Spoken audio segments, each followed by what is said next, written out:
자, 여기서 간단한 실험을 한번 해보죠. 지금 두 개의 글럭 탄창을 분해해서 제가 스프링을 비교를 해드리겠습니다. 안녕하십니까, 이컷신 미코비타이 제임스입니다. 자, 제가 그동안 많이 받은 총기 관련 질문 중에 하나가 반자동 권총의 탄창에 탄환을 오래 넣어놓고 보관해도 되는지 였습니다. 아시다시피 대부분 미국 사람들은 홈 디펜스 총기를 이렇게 오랫동안 보관을 하게 되는데요. 제가 오늘 이 문제 깔끔하게 정리해 드리도록 하겠습니다.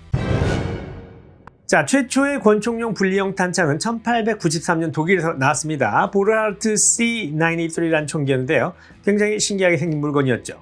이후 이 디자인을 발전시켜서 독일에서 루거 P08이 나왔습니다. 이 굉장히 아이코닉한 권총이죠. 그래서 이 권총을 보고 당시에 콜트사에서 미 군남용 권총을 개발하던 존 브라우닝이 당시 루거 P08이 사용하던 분리형 탄창을 M1911의 초기형 모델인 M1900에 적용하게 되죠. 사실 권총용 탄창의 문제점들은 이 초기형 총기들에서 많이 볼 수가 있었습니다. 루거 P08이나 M1900, M1911 이런 총기들에서 흔하게 볼 수 있는 일이었어요. 자, 예를 들어 초기의 GI 모델 M1911에 들어간 탄창 스프링의 탄성은 그리 강하지 않았습니다. 자, 제가 예로 보여드릴 이 총기는 아무래도 현대식 1911이고 현대식 맥갈 탄창입니다.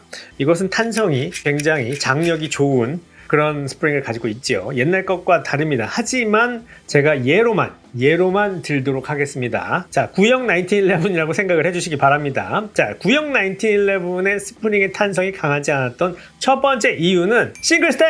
즉 단열식 탄창이었기 때문입니다. 자, 단열식 탄창이기 때문에 그렇게 큰 장력이 필요가 없었죠. 자, 제가 일단 이 가짜 탄이 스낵캡으로 삽탄을 해보겠습니다.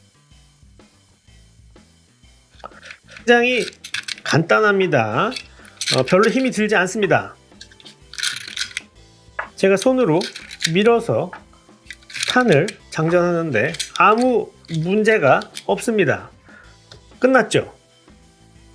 자, 딸랑 이렇게 7발 정도만 들어갑니다. 그래서 스프링의 장력, 즉 저항이 별로 필요가 없는 총기였죠. 자, 그리고 두 번째 이유는 군용이었기 때문에 단가를 낮추기 위해서 그리 좋은 소재의 스프링을 사용하지도 않았죠. 그래서 M1911은 1, 2차 세계대전이나 한국전 당시 마지막 탄환이 잘 공급이 되지 않는 문제가 자주 발생했다고 합니다. 이는 독일의 루거 P08도 만만치 않았는데요. 약한 탄창 스프링 때문에 탄 공급이 느려지거나 탄 걸림이 자주 발생했죠. 그래서 이 두 개의 아이코닉한 총기들이 가졌던 탄창 스프링의 문제들로 인해서 사람들은 반자동 권총의 탄창 스프링은 항상 문제가 발생할 수 있다, 이런 관념을 가지게 됩니다. 하지만 과거의 구형 탄창 스프링에 비해 현대식 권총의 탄창 스프링은 어마무시하게 업그레이드가 되었는데요. 총기 회사들은 이 9mm 총기를 개발하고 이 9mm 총기의 장탄수를 늘리기 위해서 더블 스택, 즉 복렬식 탄창을 개발하게 됩니다. 이 탄창은 15발에서 17발 이렇게 많은 수의 탄환이 들어가게 디자인이 돼 있죠. 그래서 이런 복렬식 탄창을 사용하기 위해서는 내구성이 강하고 장력이 강력한 소재를 스프링으로 사용해야 함을 깨닫게 됩니다. 자, 보십시오. 1911 탄창입니다. 굉장히 얇죠. 자, 거기에 비해서 이 글락의 탄창은 굉장히 두껍습니다. 그래서 많은 수의 탄환을 정확하게 밀어내기 위해서는 굉장히 강력한 소재의 스프링이 필요하게 된 것이죠. 자, 제가 글락을 삽탄하는 것을 예로 보여드리도록 하겠습니다.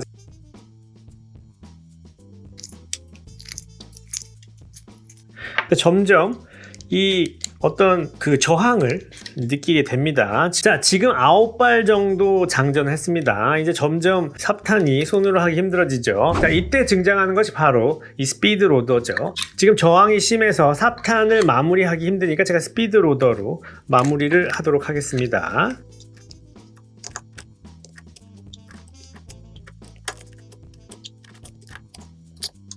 자, 보시는 바와 같이 15발을 다 장탄했습니다. 여기 다 찬이 들어있죠. 자, 보시는 바와 같이 한 10발 정도가 손으로 삽탄하는 한계입니다. 일반인들이. 나머지는 스피드 로더 같은 것으로 삽탄을 마무리를 해야 되겠죠. 자, 이토록 현대식 권총의 탄창 스프링이 강력한 이 내구성과 장력을 가진 이유는 이 스프링의 소재가 바뀐 것 때문인데요. 스테인레스 스틸이나 크롬 바다dim과 같은 내구성과 장력이 어마무시하게 강한 그런 소재들로 요즘 이 스프링들이 제조되기 때문이죠. 자, 여기서 간단한 실험을 한번 해보죠. 지금 두 개의 글럭 탄창을 분해해서 제가 스프링을 비교를 해드리겠습니다. 하나는 홈 디펜스용으로 이렇게 약 한 7년, 8년 정도 15발 풀 탄창을 이렇게 장전을 해놓은 글럭 탄창이고요. 나머지 하나는 거의 사용하지 않은 새 겁니다. 이 홈 디펜스용 탄창에는 제가 이렇게 고무줄을 묶어 놓도록 하겠습니다. 아무래도 우리가 잘 알아봐야 되니까요. 자, 제가 한번 이 스프링을 빼서 비교를 해드리도록 하겠습니다.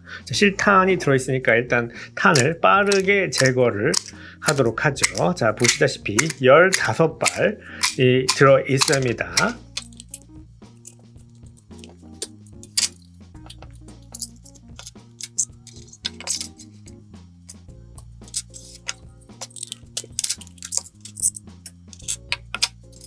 자, 보시다시피 길이와 장력이 별다른 차이가 없습니다. 이게 한 7, 8년 정도 15발을 삽탄해 놓은 스프링이고요.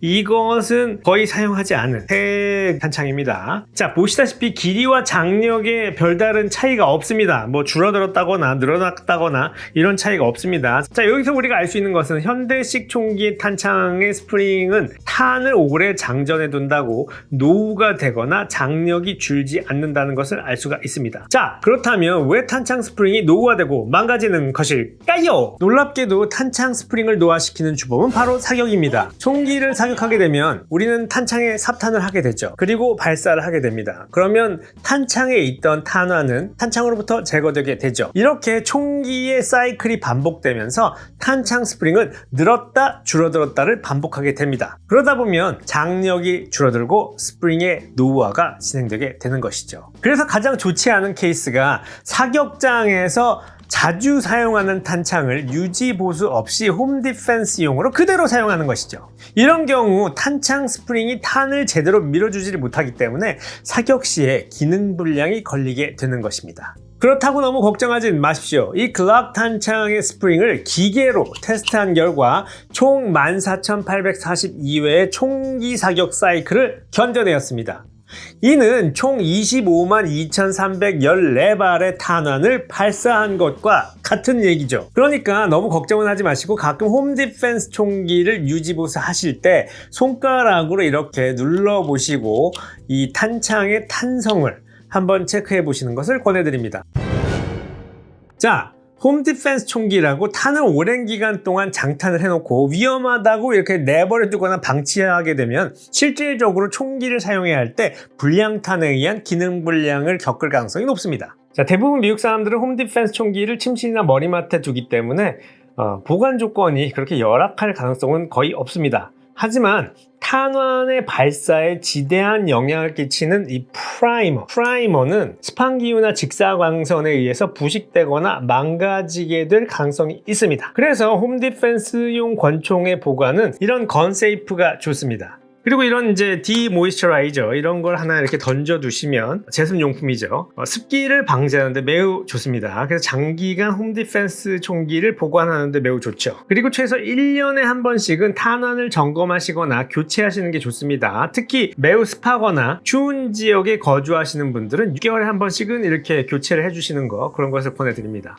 자, 그럼 오래된 홈 디펜스 탄환들은 어떻게 처리하는 것이 좋을까요? 일단 가장 좋은 방법은 사격장에 데려가서 사격을 하시는 겁니다. 사용하시는 거죠. 그 다음으로 좋은 방법은 여건이 되신다면 탄환을 리로딩 하시는 겁니다. 자, 이 리로딩은 탄을 재활용해서 새롭게 제조하는 것을 뜻하는데요. 개인이요. 탄환 값이 굉장히 비쌉니다. 미국이 싸지 않아요. 그렇기 때문에 이 리로딩 하는 관련된 그 기계들을 직접 집에 가지고 계신 분들이 상당히 많습니다. 미국에는요. 자, 만일 사격장에 가져가서 사용하기에는 너무 문제가 많다, 그리고 리로딩도 안 된다, 이건 폐기해야 한다, 그렇다면 그냥 버리시면 안 되고 지역 경찰서나 건스토어 같은 데서 폐기를 해주는 경우가 많습니다. 그러니까 한번 전화를 해가지고 문의해 보시는 게 좋겠죠. 자, 오늘은 여기까지입니다. 모쪼록 궁금증이 잘 해결되셨기를 바랍니다. 오늘도 즐거우셨다면 구독, 좋아요, 알림 설정 꼭 부탁드리고 다음 영상에서 또 뵙겠습니다. 감사합니다. 꾸벅!